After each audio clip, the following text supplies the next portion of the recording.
Remue ménage. Remue ménage.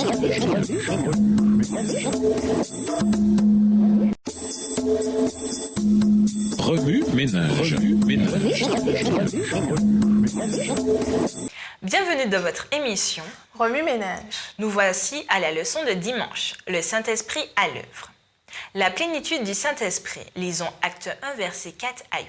Comme il se trouvait avec eux, il leur recommanda de ne pas s'éloigner de Jérusalem, mais d'attendre ce que le Père avait promis. Ce que je vous ai annoncé, leur dit-il. Car Jean a baptisé d'eau, mais vous, dans peu de jours, vous serez baptisés du Saint-Esprit. Alors, les apôtres réunis lui demandèrent, « Seigneur, est-ce en ce temps que tu rétabliras le royaume d'Israël ?»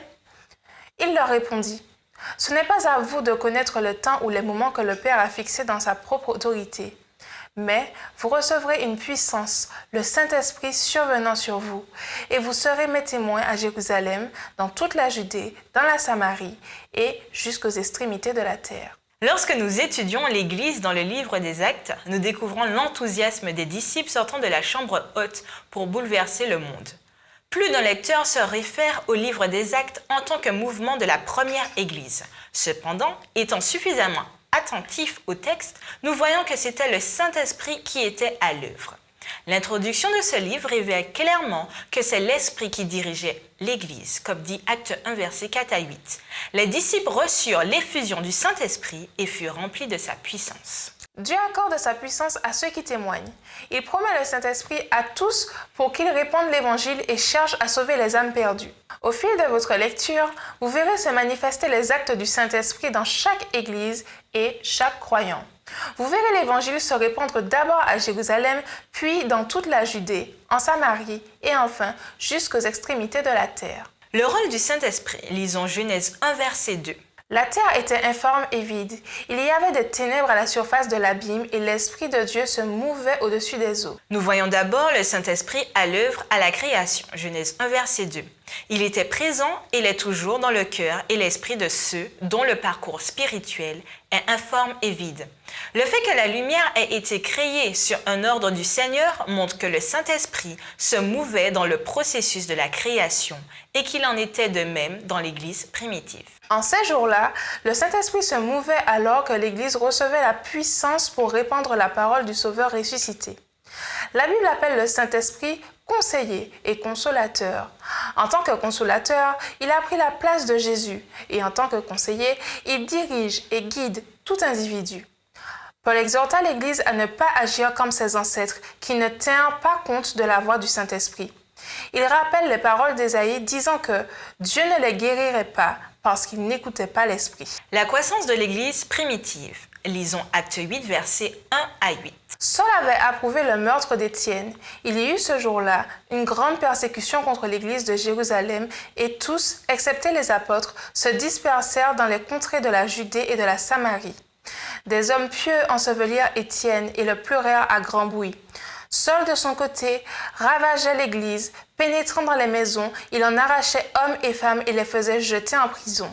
Ceux qui avaient été dispersés allaient de lieu en lieu, annonçant la bonne nouvelle de la parole. Philippe, étant descendu dans la ville de Samarie, y prêcha le Christ. La foule tout entière était attentive à ce que disait Philippe, lorsqu'elles apprirent et vinrent le miracle qu'il faisait. Car des esprits impurs sortirent de plusieurs démoniaques en poussant de grands cris et beaucoup de paralytiques et de boiteux furent guéris. Et il y eut une grande joie dans cette ville. Il existe de nombreux exemples de l'Église en mouvement et en croissance. Où que les croyants fussent éparpillés, ils prêchaient le message de Jésus. Se rendant dans une ville de Samarie, Philippe proclama le message du Messie. Lorsque les gens entendirent son message et virent les miracles, signe clair de l'action divine, ils s'accrochèrent à chacun de ces mots. Nombre de ceux qui ne pouvaient se tenir debout ni marcher furent guéris ce jour-là. Des malades étaient guéris, de sorte que malgré la persécution dont elles étaient l'objet, l'Église ne cessait de croître. Les gens s'accrochaient à chacune des paroles de Philippe. Tous les apôtres qui prêchaient l'Évangile en voyaient le fruit. Le Saint-Esprit envoya Philippe vers un eunuque qui lisait les Écritures dans son char. Philippe lui expliqua les Écritures et lui fit découvrir Jésus-Christ. Dès que l'eunuque aperçut de l'eau, il demanda à être baptisé en Christ. Ainsi, grâce à l'œuvre du Saint-Esprit, l'Église ne cessait de croître. Prêchez le royaume de Dieu. Lisons Matthieu 28, versets 18 à 20. Jésus s'étant approché, leur parla ainsi. Tout pouvoir m'a été donné dans le ciel et sur la terre. Allez, faites de toutes les nations des disciples, les baptisant au nom du Père, du Fils et du Saint-Esprit, et enseignez-leur à observer tout ce que je vous ai prescrit. Et voici, je suis avec vous tous les jours jusqu'à la fin du monde. Le livre des Actes est une proclamation vécue et manifestée.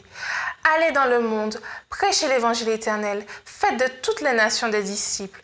En tant que chrétiens, nous avons le mandat de répandre l'évangile, non seulement par la prédication, mais aussi en nous laissant simplement conduire par le Saint-Esprit. Selon Acte 1, verset 8, si nous collaborons avec Dieu, le Saint-Esprit nous guidera dans la propagation de sa parole. Au revoir. Et à demain si Dieu veut. Remue ménage. Remue ménage.